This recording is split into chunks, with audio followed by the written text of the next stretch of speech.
Oke,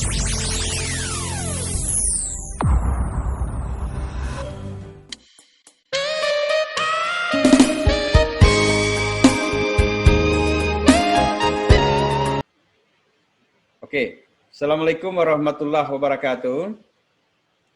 Jadi untuk penjelasan saya hari ini tentang mata kuliah manajemen data. Jadi minggu lalu Anda telah mengisi data untuk mewakili 3 analisis. Jadi yang pertama untuk mewakili uji perbedaan atau analisis komparatif, ada uji T berpasangan dengan uji T independen. Jadi perlu saya jelaskan seperti yang sudah Anda pelajari pada mata kuliah biostatistik 2 yang lalu, bahwa analisis untuk komparatif atau analisis perbedaan itu ada yang disebut dengan uji T. Uji T ini adalah statistik parametrik. Statistik parametrik ini digunakan untuk mengolah data jika data itu berdistribusi normal. Jadi sebenarnya syarat pertama Anda melakukan analisis itu, yang dilakukan pertama adalah melakukan analisis normalitas. Ya, analisis normalitas. Namun pada pertemuan kita hari ini, kita tidak melakukan lagi analisis normalitas. Ya, jadi kita anggap bahwa data kita itu sudah berdistribusi normal. Jadi untuk analisis perbedaan, kalau datanya ada 2 yang mau dianalisis perbedaan, maka mewakili uji perbedaan itu kalau datanya berdistribusi normal adalah uji T. Nah, kemudian kalau dia lebih dari 2, misalnya 3 yang ingin kita ketahui perbedaannya, maka analisis yang dilakukan adalah ANOVA atau analisis varian. Saya kira ini sudah Anda pelajari pada saat mata kuliah biostatistik 2. Tinggal hari ini kita akan lanjutkan untuk menganalisis dengan menggunakan aplikasi. Ya, tentu saja aplikasi ini harus sudah ada di laptop Anda, sudah diinstal di laptop Anda. Ya. Oleh karena itu, kalau sudah ada aplikasinya di laptop Anda, tinggal Anda melanjutkan analisisnya. Baik, jadi hari ini kita analisis uji T berpasangan dengan data yang berpasangan. Ya, analisis data yang berpasangan.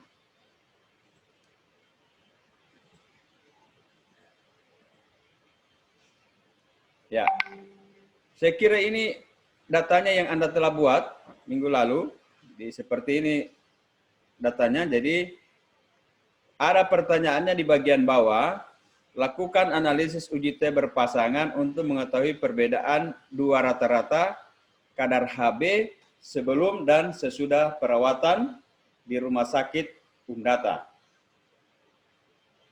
Ya, jadi sudah jelas di sini. Saya sudah tunjukkan bahwa analisis yang Anda lakukan adalah analisis uji T berpasangan. Jadi, kenapa berpasangan? Karena respondennya di sini 1, tapi dari 1 responden itu memberikan 2 data.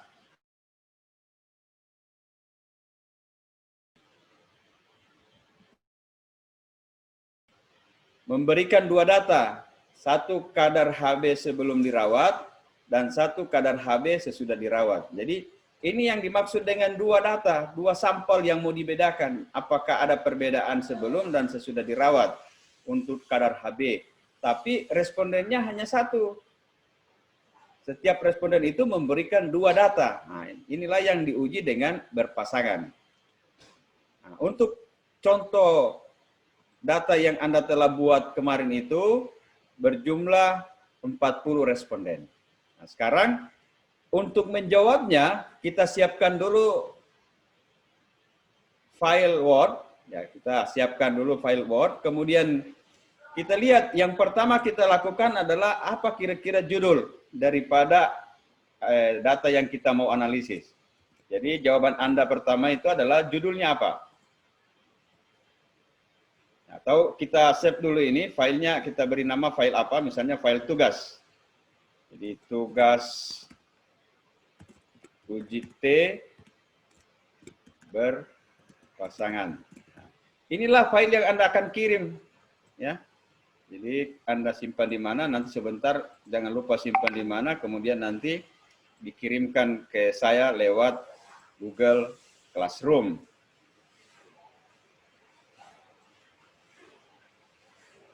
Ya, jadi kita simpan saja di sini.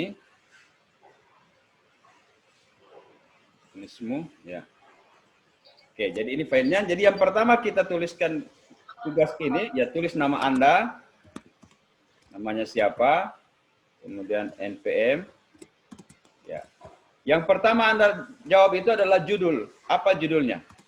Nah, dari mana kita dapat judulnya? Dari perintah dalam tugas. Kalau kita lihat ini, sudah jelas di sini ada judulnya. Pengukuran kadar Hb sebelum dan sesudah dirawat. Nah, tentu bisa kita copy saja ini. Ini jadi judul. Kita buka kembali file tugas tadi. Ya. Ini, jadi tinggal Anda tambahkan di depan perbedaan. Nah, perbedaan kadar Hb pasien sebelum dan sesudah dirawat di Rumah Sakit Undata Palu. Nah, inilah judulnya. Nah, sekarang yang pertama kita kemukakan adalah hipotesis. Ya. Langkah pertama adalah hipotesis. Tentu hipotesisnya ada H0. Ya. H0 itu adalah ingkaran dari H1. Jadi ini Anda tinggal copy untuk membuat hipotesisnya. Ini H0-nya. Ya. H0 itu selalu sama dengan. Ya, kalau sama dengan berarti ada atau tidak ada perbedaan kalau sama dengan. Kalau sama dengan berarti tidak ada perbedaan. Jadi kalau kita rumuskan H0 itu mu1 sama dengan mu2. Karena sama dengan berarti tidak ada perbedaan. Tidak ada. Tinggal Anda tambahkan tidak ada di depan situ.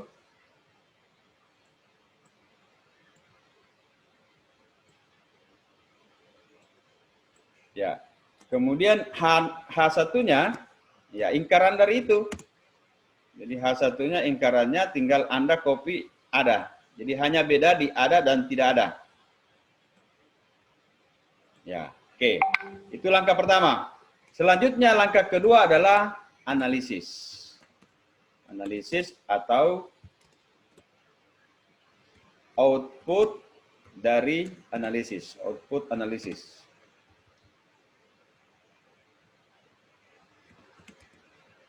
Ya.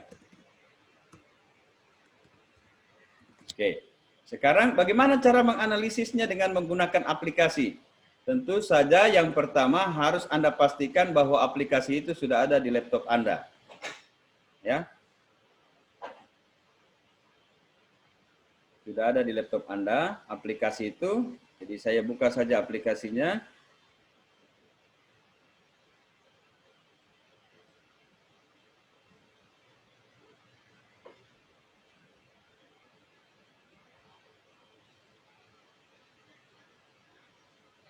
Ya, Anda langsung, kalau ada ikonnya di laptop Anda, tinggal Anda klik 2 kali. Kalau tidak ada, Anda cari di menunya, ini. Kemudian Anda cari SPSS. Kebetulan SPSS saya ini versi kedua-dua. Saya kira versinya itu tidak jadi masalah. Jadi sekarang yang Anda lihat ini, di sini ada variabel view. Ya. Ada variabel view, ini ikonnya semua. Kemudian ada data view. Jadi yang pertama Anda tuliskan itu, kalau datanya baru mau diketik, Anda buka variabel view dulu. Ya, jadi variabelnya tadi ada 2. Sebelum, ya, untuk name ini, nama variabel tidak boleh dispasi, walaupun nama variabelnya itu ada 2 kata atau lebih, tapi jangan Anda ketik dispasi. Jadi kalau 2 kata Anda tetap sambung, misalnya sebelum Anda pakai sambungan kata ini HB. Ya, jadi sebelum kemudian ada garis datar bawah. Jadi dia walaupun dua kata tetap dia nyambung kalimatnya. Setelah kita enter, maka muncullah ini jenis numerik. Nah, ini tidak usah dirubah. Karena data yang kita mau masukkan memang dalam bentuk angka. Numerik itu artinya angka. Kemudian weight ini adalah ukurannya. Kemudian desimal ini karena data yang kita memasukkan, tugas Anda kemarin itu satu angka di belakang koma kan? Ya, jadi satu angka di belakang koma. Kemudian labelnya ini adalah kita ketik bisa di spasi. Sebelum, maaf, kadar HB sebelum dirawat. Ya, ini bisa digeser ini. Kita taruh saja di sini kursornya, kita geser, ya. Nah, bisa kita geser. Nah, untuk analisis UJT berpasangan, kita tidak perlu lihat dulu ke sana, ya, enggak usah. Ini tidak ada lagi pengaruhnya dengan analisis kita. Tapi kalau ingin tahu ini adalah nilai, jadi nanti kalau analisis ada perubahan angka menjadi simbol, nah ini kita gunakan nilai, value. Kemudian kalau missing itu ada data yang hilang, tentu saja tidak ada data yang hilang karena data semua kita masukkan. Ini adalah ukuran miring memasukkan data rata kanan, ya, rata kiri atau tengah-tengah. Nah, ini tidak ada pengaruhnya di analisis. Jadi yang paling penting untuk Anda ingat atau Anda tulis adalah nama variabel, kemudian labelnya. Nah, itu yang paling penting. Nah, kemudian variabel kedua sesudah. Ya, kita HB. Nah, kita enter, langsung muncul ini. Jadi yang Anda setelah di enter, yang munculin ini, Anda tinggal lihat bahwa yang data mau dimasukkan itu adalah satu angka di belakang koma. Maka Anda rubah ini, klik saja di ujung ini, jadi 1. Kemudian ini tulis variabelnya secara lengkap. Jadi kadar HB sesudah dirawat. Ya. Oke, selesai. Nah, sekarang tinggal kita buka lagi data view. Kalau sudah selesai ini, jadi variabelnya ada 2. Jadi ada dua yang mau dilihat perbedaannya. Kadar HB sebelum dan kadar HB sesudah. Oke? Nah, kemudian selanjutnya kita buka data view. Nah, data view ini sudah kelihatan di sini. Sebelum dan sesudah. Jadi kalau ada data Anda sudah diketik, seperti tugas yang Anda sudah buat, tinggal Anda copy saja. Kalau Anda copy, ya tugasnya klik copy. Ini kelihatan tugasnya ya. Ada video kelihatan tugasnya? Tidak, Pak. Hah? Tidak, Pak. Tidak kelihatan. Tidak kelihatan. Oh, Tidak kelihatan, Pak. ini kalau saya rubah slide. Kalau ini masih kelihatan? SPSS-nya kelihatan? Masih, Pak. Masih. SPSS-nya yang kelihatan? Iya, Pak. Ya, kalau begitu, saya ilustrasikan saja. Jadi data tadi, Anda tahu cara kopinya kan? Anda buka tadi file datanya, supaya Anda tidak mengetik. Tapi kalau Anda tidak punya datanya dalam bentuk file, Anda harus ketik di sini. Misalnya kadar HB sebelum 11. Kalau laptop Anda diinstal pakai bahasa Indonesia, ini pakai koma. Ya, kalau Anda pakai koma dia rubah, jadi ini 11,1, nah, otomatis langsung dia rubah.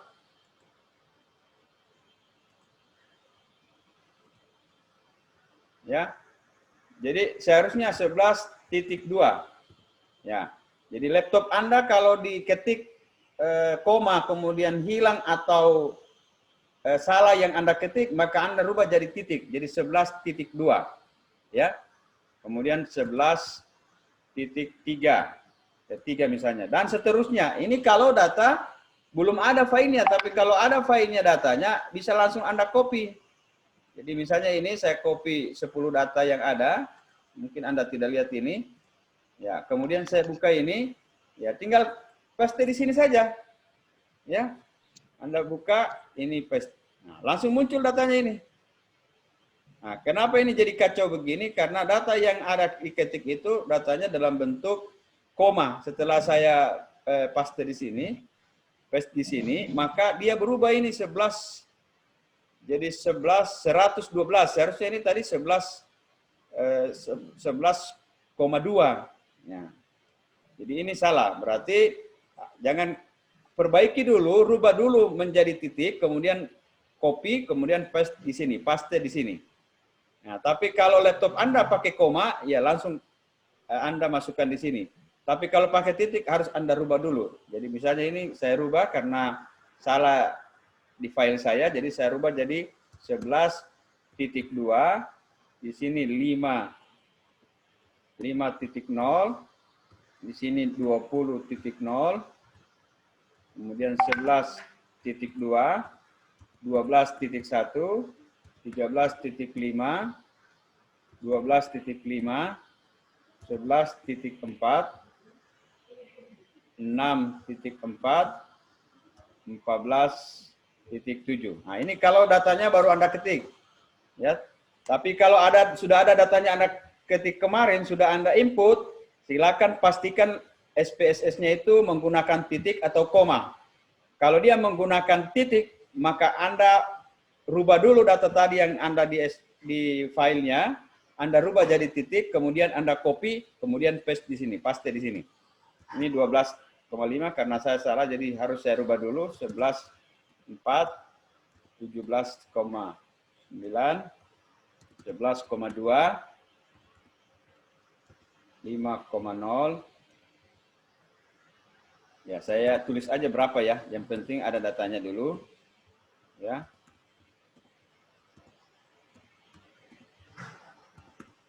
Ya, oke. Anggaplah ini data saya hanya 10 responden. Kalau Anda kan 20 responden. Nah, sekarang datanya sudah diinput.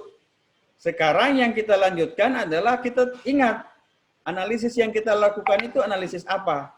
Adalah uji T berpasangan. Maka kita kliklah di sini analisis. Ya. Kemudian Anda cari complement. Complement ini artinya perbedaan rata-rata. Kemudian Anda cari paired. Nah, jadi pair itu berpasangan. Jadi uji T sampel berpasangan. Nah, ini paired. Ini yang kita klik. Ya. Oke, saya ulangi. Jadi klik analisis. Kalau sudah masuk datanya ya. Klik analisis. Kemudian complement paired. Ya, kita klik ini. Ya. Kemudian ini variabel ini, dua ini kita copy, kita blok, kemudian kita pindahkan. Boleh diklik 2 kali untuk memindahkan ke sini atau kita blok seperti ini, baru kita klik panah. Nah, kita klik panah. Oke. Setelah itu tidak ada masalah lagi. Setelah sudah dipindahkan variabelnya di sini, variabel 1 dan variabel 2, langsung oke saja, tidak ada lagi. Jadi karena hari ini hanya saya menjelaskan analisisnya, tidak menjelaskan apa fungsi semua ini. Jadi kita hanya ingin tahu hasil outputnya. Tinggal kita klik saja ini. Langsung kita klik oke. Nah, inilah outputnya. Ini ada paired sample test statistik kan? Ya. Ya, ini kita copy. Kita copy spesial, kemudian kita klik yang image-nya, yang gambar. Yang gambar ya. Anda klik yang gambar, kemudian oke. Nah, kemudian bukalah tadi filenya. File tugas. Nah, sudah ini hasil tugas Anda. Ada 2 tabel yang Anda masukkan di sini. Nah, inilah yang kita interpretasi tabel ini. Interpretasi. Ya. Yang pertama, jadi bisa saya kopikan saja interpretasinya. Ya, di sini yang Anda lihat di sini, rata-rata kadar HB sebelum itu 11,8. Jadi Anda tulis ini, rata-rata kadar HB sebelum dirawat sama dengan 11,8 ini, 11,8. Kemudian rata-rata kadar HB setelah dirawat itu sama dengan 11,66.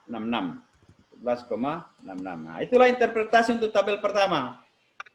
Nah, kemudian untuk tabel kedua, kita bisa lihat di sini bahwa ini kan terjadi penurunan. Nah, bisa kita lihat rata-rata penurunannya yang ini 0,14. Jadi yang pertama Anda tulis ini rata-rata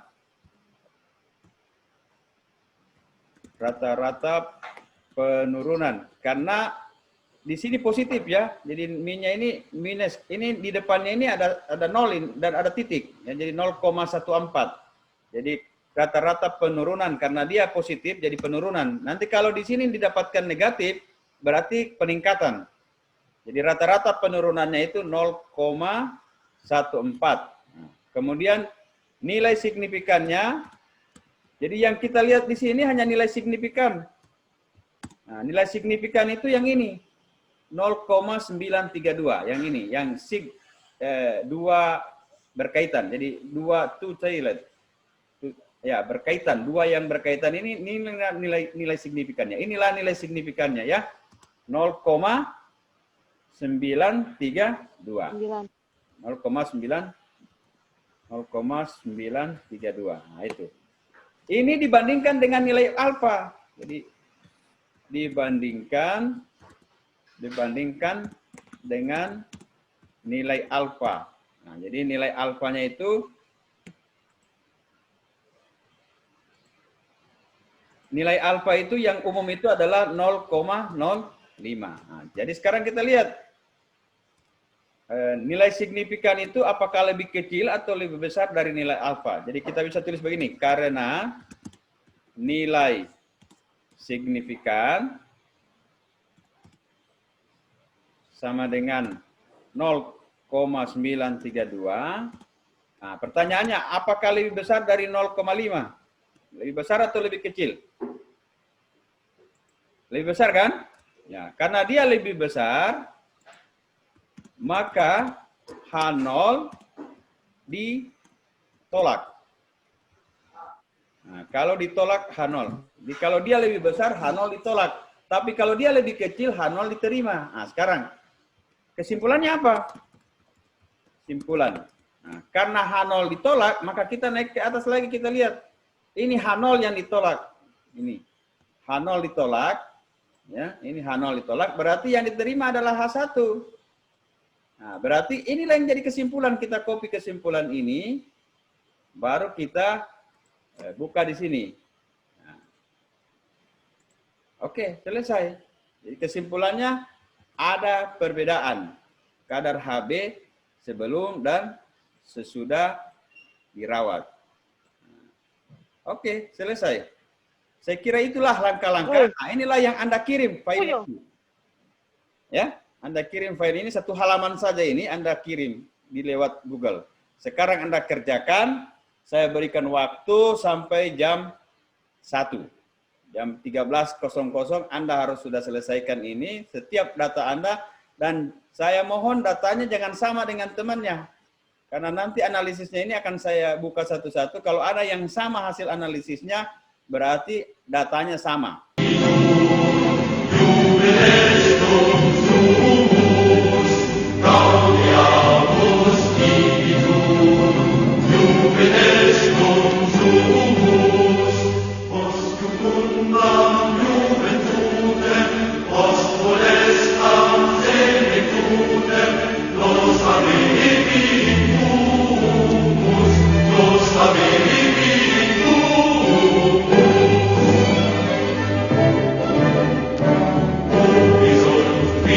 Atemlos in